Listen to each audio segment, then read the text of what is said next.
이 바울은 데살로니가에서 새 안식일 동안 하나님의 말씀을 강론했고요. 그때 유대인들의 극심한 박해도 있었지만 또 여러 사람들이 바울이 전하는 말을 듣고 예수를 따르게 되었죠. 예수를 믿는 자들이 생겨나게 되었습니다. 그리고 그들이 교회를 이루었습니다. 데살로니가라고 하는 우상으로 가득한 도시, 세상의 문화로 가득한 도시에 데살로니가 사람들의 교회, 새로운 공동체가 생겨나게 되었습니다. 바울은 갑작스럽게 교회를 떠날 수밖에 없게 되었지만 새신자와 같은 이 데살로니가 교회의 사람들은 너무 훌륭하게 성장을 했어요. 그들은 믿음의 역사와 사랑의 수고와 소망의 인내를 가지고 모든 믿는 자의 본이 되었습니다.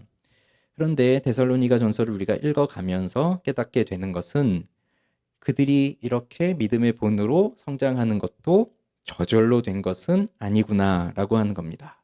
바울이 데살로니가를 떠날 수밖에 없었어요. 그러나 그는 이렇게 고백했죠. 우리가 너희를 떠난 것은 얼굴이 잠시 떠난 것은 얼굴이지 마음이 떠난 것은 아니다. 그러니 얼굴이 떠났다. 그러니까 잠시 보지를 못하는 상황입니다.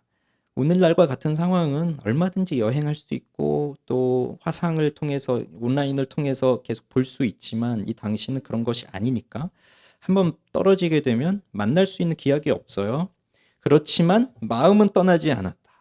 늘 그들을 생각하고 그들을 기억합니다.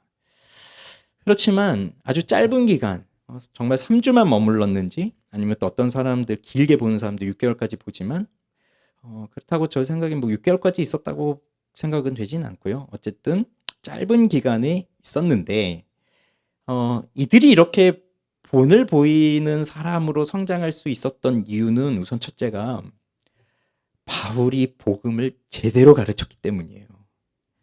짧은 기간이 있었지만 그냥 얼렁뚱땅 뭐 얘기하고 그냥 간단한 것만 얘기하고 어려운 거는 뭐 못 알아들을 테니 나중에 얘기합시다. 뭐 이런 식으로 간 게 아니라 정말 제대로 가르친 거예요. 말씀을 제대로 가르쳤어요. 그러니 대부분의 교리들을 이 새신자와 같은 이들이 다 안 겁니다. 그래서 성경을 보면 이것에 대해서 너희에게 쓸 것이 없음은 너희도 이미 알고 있다. 뭐 이런 표현들이 많이 나오고 있잖아요. 그러니 잘 가르친 거예요. 어떤 사람들은 바울의 사역을 비방하기도 하죠.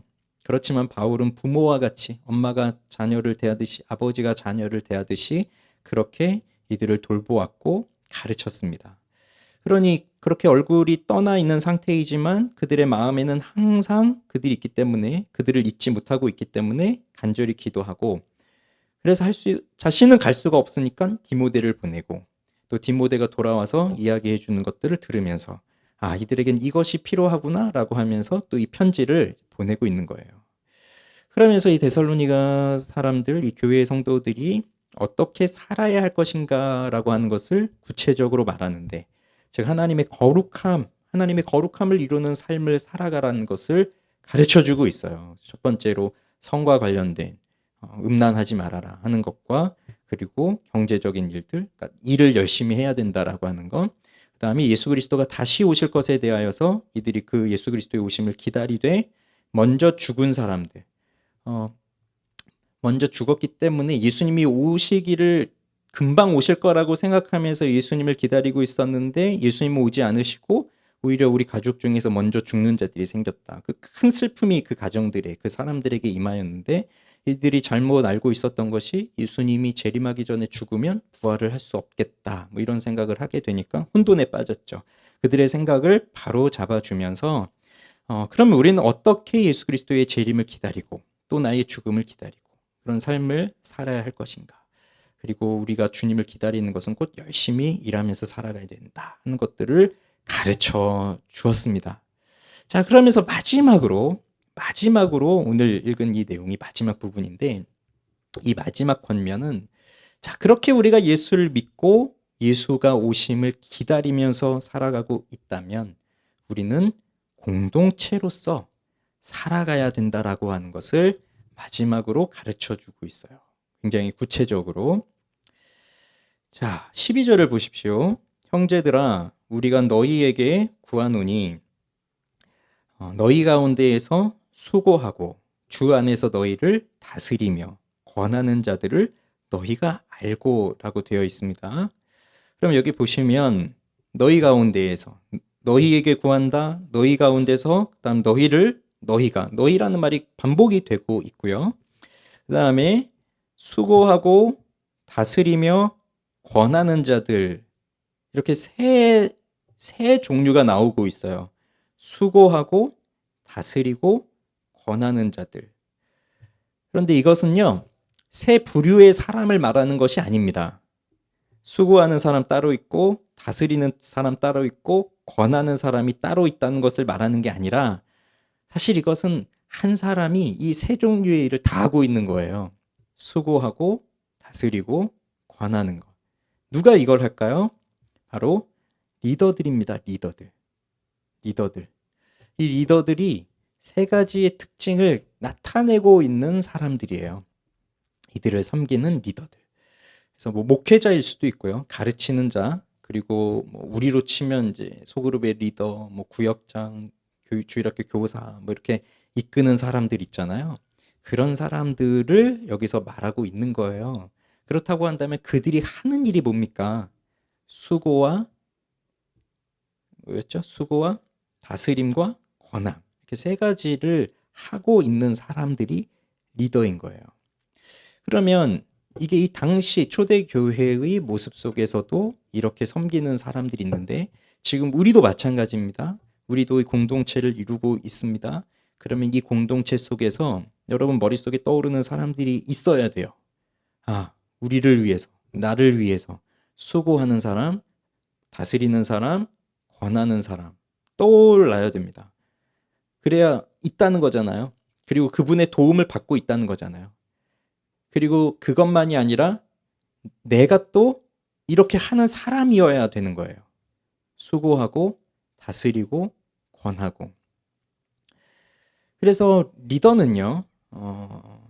첫 번째로 수고하는 자인데요. 자, 이제 수고하면 뭐가 먼저 떠오르세요? 데살로니가 전서를 지금 한 5주째 계속 보고 있는데 수고하면 무슨 단어가 먼저 떠오르세요? 그렇죠. 사랑. 사랑의 수고. 그래서 수고한다는 거는 힘든 거라고 했잖아요. 그래서 우리는 섬기는 사람이 아니라 섬김을 받고 싶은 사람이 되고 싶거든요. 그래서 세상적 관점에서 보면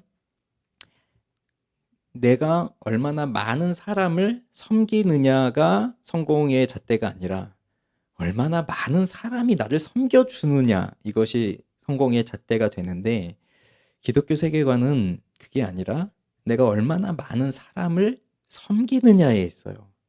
그래서 리더는 섬김을 받는 다른 사람들의 수고를 통해서 내가 무언가를 받아내는 것이 아니라 내가 수고하는 사람이 되는 겁니다. 근데 그 수고는 사랑에서 나오는 거예요. 사랑이 함께 있는 거예요. 예를 들어서 저희 예전 교회 일이긴 하지만 교역자들이 뭐 회의를 하거나 무슨 모임을 해요. 그러면 뭐 2시에 모인다. 그렇게 하면 보통 교역자들이 몇 시에 갈까요? 2시에 모이는데 3시에 간다고요?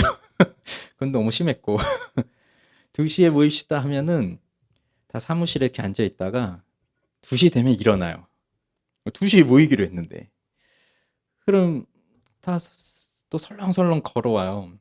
오면은 아무것도 안 돼 있잖아요. 그 모임 장소가. 불도 안 켜져 있고 여름에는 에어컨도 안 켜져 있고 겨울엔 히터도 안 틀어져 있고 그러면은 그 준비하는데 또 뭐 10분, 20분 또 지나간단 말이에요. 그럴 땐 누가 필요할까요? 수고하는 사람이 필요해요. 만약에 한 10명이 모인다고 하면 그렇다고 10명 다 그런 게 아니고 꼭 그 모임엔 또 한 명 있어요. 2시에 모입시다 하면 30분 전에 가는 사람이 있어요. 그 사람이 가서 불도 켜놓고 여름엔 에어컨도 켜놓고 겨울엔 히터도 켜놓고 뭐 에어컨 튼다고 해서 바로 시원해지는 게 아니고 히터 튼다고 해서 바로 따뜻해지는 게 아니잖아요. 한 30분은 걸리잖아요. 그런 사람 꼭 있습니다. 근데 제가 그동안 이렇게 지켜보면 그걸 돌아가면서 하는 게 아니라 한 사람이 그렇게 해요. 근데 누가 시키지 않아도 그게 벌써 그 사람의 마음에는 수고함이 있어요. 다른 사람을 위해서 내가 더 먼저 가서 수고해야지. 보통의 사람은요, 그런 개념을 잘 못 갖습니다. 그냥 아무도 안 왔어? 더운데 에어컨도 안 켜놨어? 이렇게 생각하지. 그럼 다음 주엔 내가 30분 일찍 와서 내가 해놔야지. 이렇게 생각을 잘 안 해요. 그렇지만 사랑이 있는 사람들은 누가 시키지 않아도 일찍 와서 다 준비를 해놔요. 그게 수고죠. 수고예요. 이런 수고가 있는 겁니다. 그러니 리더는요, 말로 지시하는 사람이 아니라 스스로가 낮아져서 스스로가 수고하는 사람이에요. 그런 모습이고요. 그 다음에 두 번째로 나오는 게 다스림인데요. 다스린다고 하니까 뭔가 좀 이 권위적 의식에 대해서 부정적 시각을 가지고 있는 분들은, 야, 리더가 다스려? 우리 소그룹 리더가 날 다스려? 목사가 우리를 다스려? 좀 반감을 가질 수 있겠지만, 여기서 다스린다는 말은요, 무슨 뜻이냐면 앞서간다는 뜻입니다. 여기 나오는 그 헬라어 단어가 갖고 있는 의미가 앞에서 간다라는 의미를 갖고 있는 거예요. 그리고 우리는 다스린다고 번역을 해놨는데, 그러니 다스린다는 것은요, 힘으로, 억압으로, 말로 누르면서 다스리는 게 아니라 먼저 가는 거예요. 그래서 중요한 목양의 원리, 요한복음 10장에서 가르쳐주고 있는 목자는, 리더는 어디에 위치하죠? 앞에 선단 말입니다. 사람들을 뒤에 서가지고 가라고 몰아붙이는 게 리더가 아니라 내가 먼저 가는 거예요. 그러면 다른 사람들이 나를 보면서 따라오는 겁니다. 이게 다스림이에요. 그러니까 나는 하지도 않으면서 너 해. 나는 가보지도 않았어요. 근데 너 한번 가봐. 내가 명령하니까 가봐. 가보고 어떤지 나한테 알려줘. 내가 명령한다. 너 죽더라도 가봐. 이런 것이 아니라 내가 먼저 가는 거예요. 그리고 따라오게 하는 겁니다. 이게 본입니다, 본. 그래서 이 데살로니가 사람들이 바울을 본받고 이들이 본이 된 거잖아요. 그러니 앞장서는 사람이 있고 따르는 자들이 있고, 내가 따라보니까 이것이 맞구나 하니까 또 다른 이들을 따라오게 하는 거예요. 이것이 다스림입니다. 그러니 리더는 앞장서서 가는 사람, 먼저 가는 사람이에요. 그 다음에 여기 권한다라고 되어 있는데, 이 권한다는 말은 알아차리도록 훈계한다는 말입니다. 즉, 다른 사람을 교정시킨다는 말이에요. 그래서 교회의 목회자 또는 교회의 리더들은 항상 좋은 얘기만 하지 않습니다. 근데 우리는 뭔가 좀 착각하고 있어요. 목사님이면, 뭐 교회 리더면 좋은 말만 해줘야 될 것 같아요. 늘 참아주고, 늘 기다려주고. 근데 그렇지 않아요. 리더는 때가 되면 알아차리도록 훈계를 해야 돼요. 가르쳐야 된다는 거죠. 책망도 해야 된다는 거죠.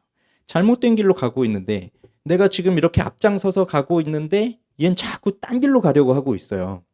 그러면 앞장서는 사람이 따라왔는데 안 따라오면 그냥 내버려 두면 그건 진짜 리더가 아니라, 따라와 하는데 안 따라와요? 그러면 붙잡아 놓고 가르쳐야 된다는 얘기예요. 교정을 시켜줘야 된다는 얘기예요. 그쪽으로 가면 안 돼. 날 따라와야 돼. 하면서 훈계하는 것.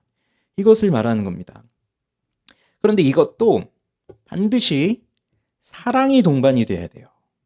사랑이 동반되지 않으면 마치 화를 내는 것 같고, 뭐 분노를 쏟아내는 것 같고, 어떻게 네가 내 말을 안 들을 수 있어? 나의 권위에 도전하는 거야? 뭐 이렇게 감정적으로 반응할 수가 있어요. 항상 사랑으로. 그러니 우리는 이 말씀을 보면서 리더의 모습을 그릴 수가 있습니다. 근데 여기서 특징이요, 바울이 직분을 얘기를 하지 않고 있어요. 이럴 수도 있잖아요. 말씀을 가르치는 목사들 또는 장로들, 자, 장로들이 너희 리더들이니까 장로들은 너희들을 위해서 수고하는 사람, 너희들을 가르치는 사람, 너희를 권하는 사람이다. 이렇게 말할 수도 있지만 특정한 직분을 여기에서 쓰고 있지 않아요. 그 말은 우리가 교회 공동체, 새로운 공동체로 모였다고 한다면 우리 누구나가 다 이렇게 다른 사람을 신앙적으로 이끌 수 있는 사람이 되어야 한다는 것이고요. 그래서 제가 늘 말씀드리는 것 중에 하나는 교회의 리더는 나이하고도 상관없고요. 신앙의 연수하고도 상관없고요. 경제적인 뭐 부유함의 정도하고도 상관없고요. 학력의 정도하고도 상관이 없어요. 이건 내가 예수를 어떻게 신실하게 믿어가고 있느냐. 그게 가장 중요한 것이죠. 그리고 그 사람이 얼마나 사랑이 있는 사람이냐. 이것이 중요한 겁니다.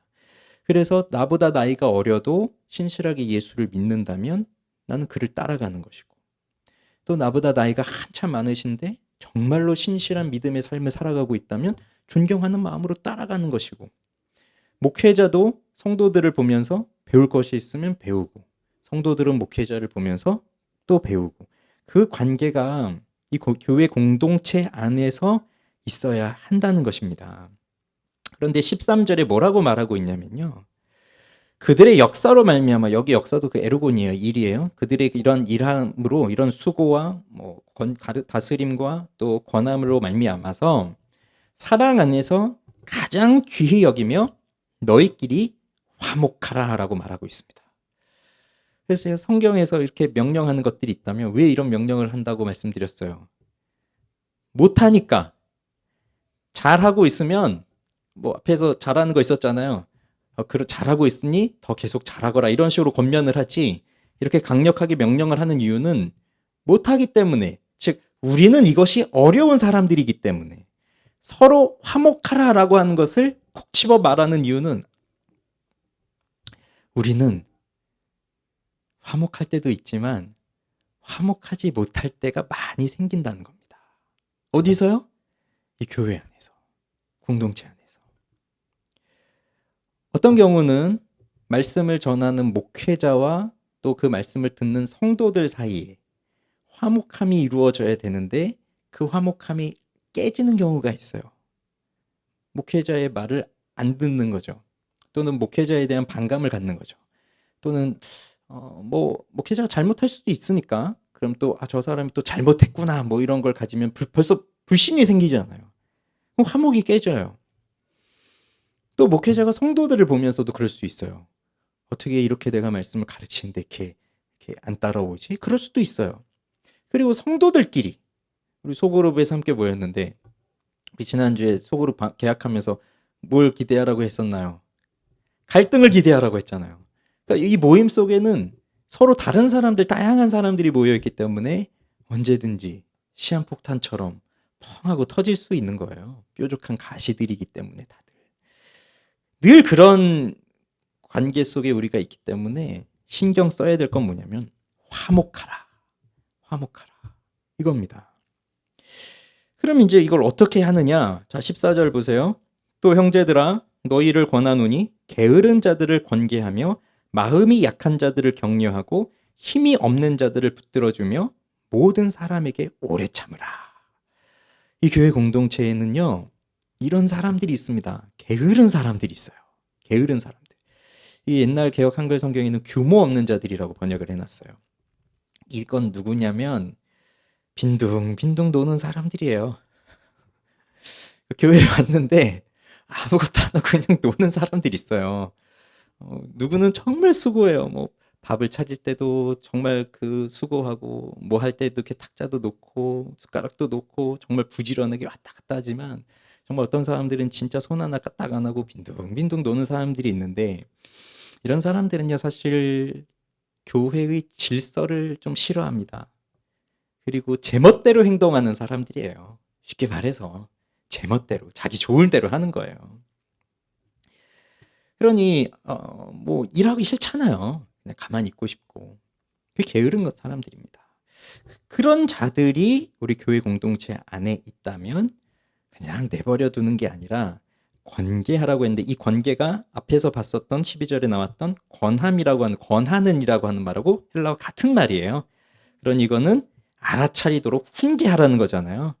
그래서 이렇게 게으르고 일도 안 하고 그냥 그렇게 빈둥빈둥 거리고 있는 사람들이 있다면 알아차리도록 훈계해서 가르쳐야 된다. 이제 그 말입니다. 그래서 게으른 자들이 게으르지 않도록 바로 설 수 있도록 하라는 것이고, 마음이 약한 자들이 있어요. 교회 공동체 안에는 마음이 약한 자들. 그러니까 육체적으로 약한 자들도 있는데 마음이 약한 자들이 있어요. 마음이 담대하지 못하고. 마음이 약하니까 여러 가지 환경, 여러 가지 일들 속에서 그걸 잘 견뎌내지 못하고 구원이 흔들리고 두려움이 있고 이렇게 사는 사람들이죠. 자, 이렇게 마음이 약한 자들에게는 어떻게 하래요? 마음이 약한 자들에게는 훈계하고 이렇게 되어 있지 않고 격려하라고 되어 있어요. 격려는 사랑의 표현이에요. 위로하고 확신의 말로 그의 용기를 북돋워 주라는 겁니다. 게으른 자들은 훈계를 해주고, 마음이 약한 자들, 우리는 흔히 마음이 약한 사람들에게 또 훈계를 막 하거든요. 너 그렇게 살면 안 된다. 막 혼내고. 근데 그러지 말고 격려해 주라는 거예요. 용기를 가질 수 있도록. 자, 그다음 힘없는 자들이 또 있어요. 힘없는 자들. 이 힘이 없는 자들은 믿음이 연약한 사람들입니다. 근데 저는 이렇게 해석하고 싶어졌어요. 이 힘이 없는 자들은 은혜가 떨어진 사람들. 왜냐하면 은혜라는 것이 사람으로서 마땅히 해야 할 일을 하게 하는 사랑의 감화이고, 은혜가 있을 때 그 은혜의 힘으로 그 일을 하는 건데, 힘이 없다는 건 은혜가 떨어져가지고 할 수 없는 사람들을 말하는 거잖아요. 그러니 은혜가 떨어졌으니까 힘이 없고, 그러니까 낙심에 빠지고 유혹에 빠져서 죄를 범하고 그렇게 된다는 거죠. 그들을 어떻게 하라고요? 그들은 붙들어 주어라. 붙들어 주어라. 마치 어린 아이가 길을 갈 때 엄마가 어떻게 해줍니까? 손을 붙잡고 가주잖아요. 그것처럼 이렇게 힘이 없는 자들을 향해서는 손을 붙잡고 가줘라. 네. 그렇게 해주라는 겁니다. 그러면서 하는 말이 모든 사람에게 오래 참으라. 오래 참으라. 왜냐하면 게으른 사람들, 마음이 약한 사람들, 힘이 없는 사람들, 자, 이런 사람들이 우리 함께 모여 있는 거예요. 이 데살로니가 교회도 그렇게 믿음의 본을 보이고 있는 교회지만 그 교회 공동체 안에도 이런 사람들이 있고, 우리 빗소만 교회 새로운 공동체에도 우리가 이렇게 모여 있지만 우리 안에는 또 이런 사람들이 있어요. 그러면 여기서 우리는 오래 참으라는 겁니다. 왜냐하면 사람은 바로 바뀌지가 않아요. 지금 저희가 교회에 개척하고 거의 뭐 한 22개월 정도 설교를 하고 예배를 드리고 말씀을 공부하고 그렇게 살아왔는데, 정말 우리가 말씀을 들은 대로 바뀌었나요? 저는 제가 말씀을 전하는 대로 또 바뀌었을까요? 어떤 부분에 있어서는 바뀌고 변화된 것이 있어요. 그래서 우리 한 분 한 분을 보면 또 저도 마찬가지고 분명히 성장하고 있는 부분이 있어요. 분명히 변화된 부분이 있어요. 그렇지만 내가 원하는 대로 이 사람이 오늘 내가 이렇게 설교를 했으니, 자, 오늘 우리 소그룹 모임에서 이런 얘기를 나누었으니, 내가 주일학교 교사로서 우리 아이에게 오늘 우리 반 아이들에게 오늘 이 내용을 가르쳤으니 다음 주에 올 때는 싹 바뀌어서 변화된 모습으로 딱 나타나 주기를 바라지만 거의 그런 일은 잘 일어나지 않잖아요. 아, 제가 고개를 흔들었네. 잘 일어나지 않잖아요. 그래서 오래 참아야 돼요. 사람 쉽게 안 변합니다. 리더도 함께 모인 멤버들을 참아주어야 되고, 멤버들도 마찬가지예요. 멤버들이라고 해서 리더가 다 마음에 들까요? 그렇지 않은 부분도 있거든요. 또 참아줘야 돼요. 서로 참는 거예요. 여러분이 저를 보면서 다 마음에 들겠어요?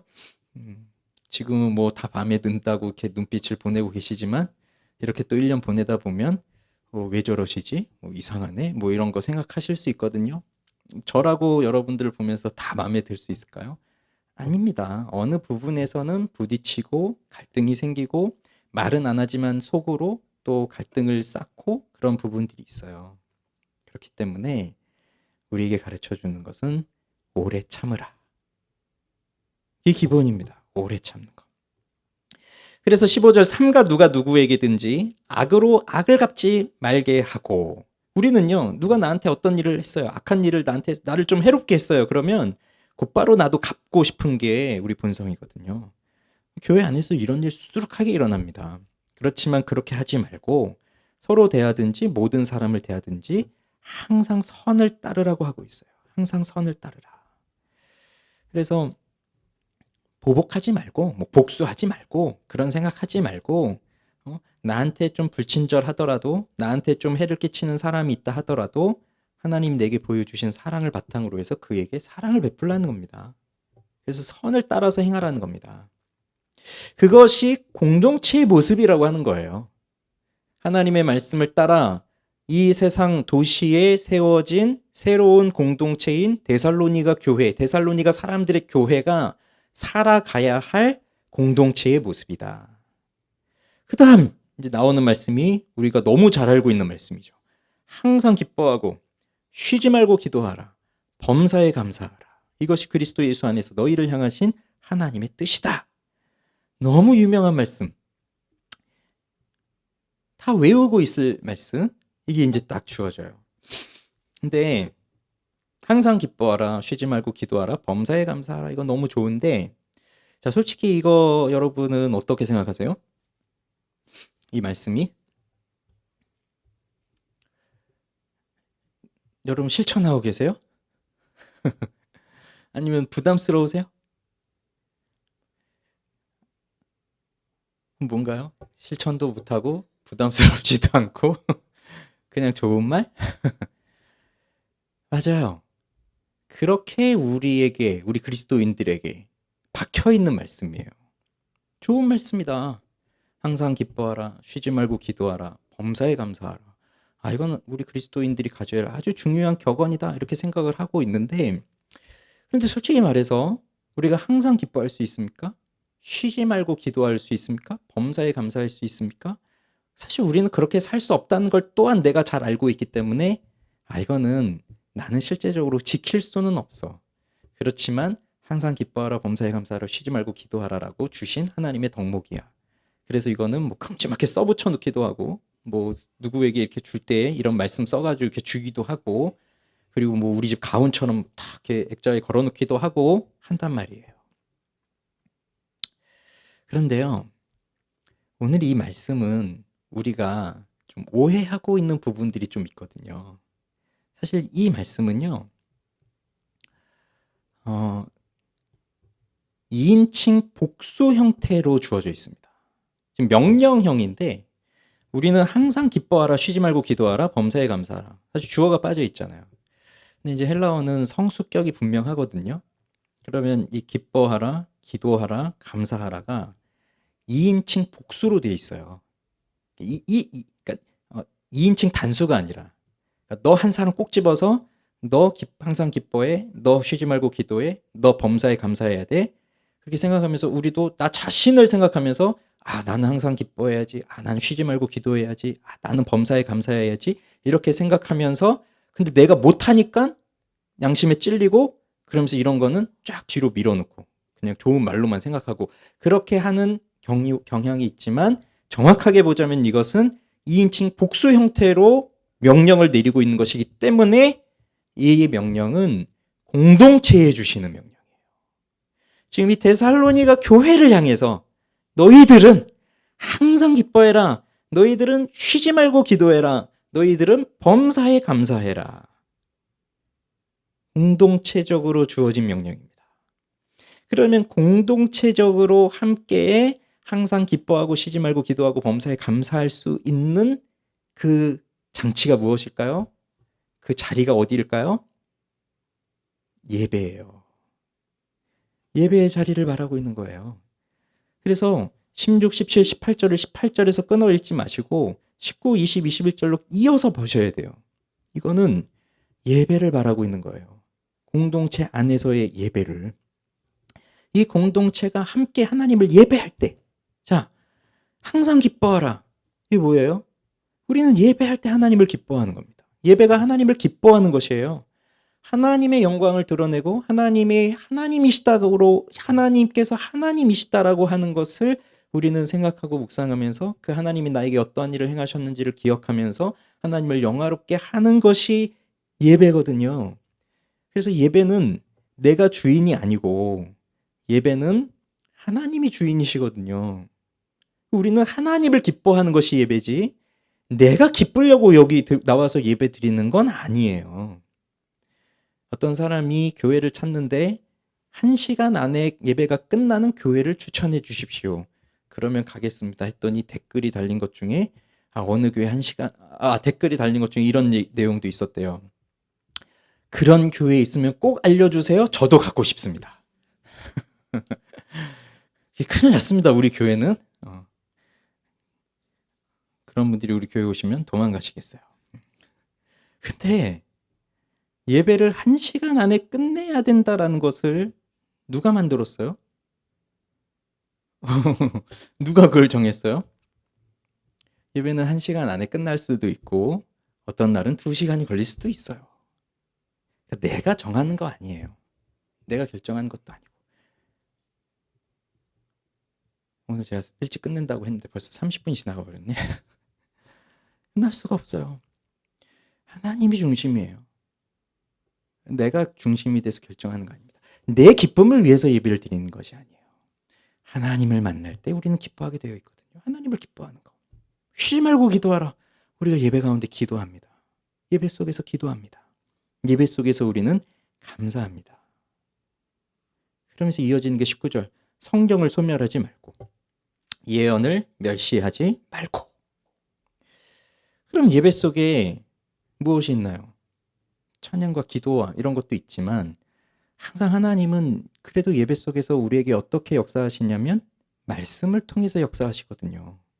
근데 여기 예언을 멸시하지 말고라고 되어 있는데 예언은요. 우리가 대표적으로 잘못 알고 있는 것 중에 하나가 또 이 예언인데 예언이라고 했을 때 예언은 우린 이렇게 생각하잖아요. 앞으로 일어날 일에 대해서 미리 알려주는 것을 예언이라고 생각하잖아요. 예언은 그런 뜻이 아닙니다. 여기 예자는요. 맡길 예예요. 말씀을 맡겼다는 거예요. 그러니까 예언자, 선지자는 하나님이 말씀을 맡겼다는 거예요. 그 말씀, 그렇게 받은 말씀 중에 미래의 일도 가끔 있는 거예요. 우린 예언하면 무슨 먼 미래에 있을 지금 우리는 모르는 미래의 일을 미리 얘기해 주는 걸 예언이라고 생각하는데 여기 예언은요. 그런 의미가 아니에요. 하나님이 말씀을 맡긴 자들이 그 말씀을 맡은 자들이 말씀을 전하는 게 예언이에요. 그럼 이게 예배 때 이 예언은 어떤 형태로 주로 나타날까요? 설교죠. 그러니 예언을 멸시하지 말라는 것은 설교를 멸시하지 말라는 거예요. 하나님의 말씀을 맡은 설교자들이 말씀을 전하는데 그것을 멸시하지 말아라. 그걸 멸시하는 태도가 뭐예요? 성령을 소멸하는 태도거든요. 성령을 회방하는 태도예요. 성령께서 예배 시간에 그 하나님이 말씀을 맡겨 놓으신 그 설교자를 통해서 하나님의 뜻을 공동체에 선포하는데 내가 그 말씀을 듣지 않고 그 말씀을 무시하고 그 말씀은 시시해 보이니까 난 듣지 않겠다 하고 저건 나하고 생각이 다르다고 듣지 않는다고 한다면 그것은 성령을 소멸하는 일이다. 그러지 말라는 것을 이어서 말하는 겁니다. 그러면서 21절에 범사에 헤아려 좋은 것을 취하고 악은 어떤 모양이라도 버려라. 이것이 공동체 안에서 우리 예배 속에서 이루어지는 일이어야 한다는 거예요. 그러면서 만무리는 평강의 하나님이 친히 너희를 온전히 거룩하게 하시고 또 너희의 온 영과 혼과 몸이 우리 주 예수 그리스도께서 강림하실 때에 흠없게 보존되기를 원하노라. 자, 이거 어디서 봤죠? 이 바울이 3장에서 이렇게 기도했던 내용이에요. 이 데살로니가 성도들을 위해서 하나님 앞에 거룩함에 흠이 없게 되기를 원하노라. 그 기도 내용이 여기 마지막 부분에서 또 나오고 있어요. 하나님이 너희를 거룩하게 하시고 너희의 온 영과 혼과 몸이 여기 이제 영, 혼, 몸이 나오니까 어떤 사람들이 이걸 가지고 사람은 3분설, 영, 혼, 육체로 돼 있다고 말하지만 그건 잘못된 거고요. 사람은 육체와 영은 두 개이고요. 영혼, 육이 아니라 이거는 그 사람의 기능을 이제 말하고 있는 것일 뿐이에요. 그래서 우리 주 예수 그리스도께서 강림하실 때 흠없게 보존되기를 원하노라. 그 기도 제목이 마지막 부분에 다시 한번 나오면서 24절에 너희를 부르시는 이는 미쁘시니, 미쁘다는 건 신실하다는 말이죠. 그가 또한 이루시리라. 이 기도의 내용을 하나님 반드시 이루실 것이다. 그러니 너희는 거룩함에 흠이 없게 된다. 이렇게 공동체를 말하고 있습니다. 그러면서 마지막으로 형제들아 우리를 위하여 기도하라. 여기 우리는 바울과 그의 일행들이죠. 그러니 자 보세요. 바울이 데살로니가 성도들을 위해서 기도합니다. 바울이 골로새 교회 성도들을 위해 기도합니다. 갈라디아 교회 성도들을 위해 기도합니다. 그런데 항상 이렇게 이끌어주는 리더들이 그 이끌을 받는 따라오는 성도들을 위해서 기도해주는 그림은 너무나 자연스러운데 리더들도 항상 뭘 해야 되냐면 우리를 위해서, 나를 위해서 기도해 주십시오. 기도의 요청을 항상 해야 돼요. 그래서 여러분이 저를 위해서 기도해 주셔야 돼요. 그리고 여러분의 이제 이번에 새로 만난 소그룹 리더들을 위해서 여러분들이 기도해 주셔야 돼요. 여러분 자녀들의 선생님을 위해서 기도해 주셔야 돼요. 그리고 리더이신 분들도 나는 이제 리더니까 내가 여러분 위해 기도하겠습니다.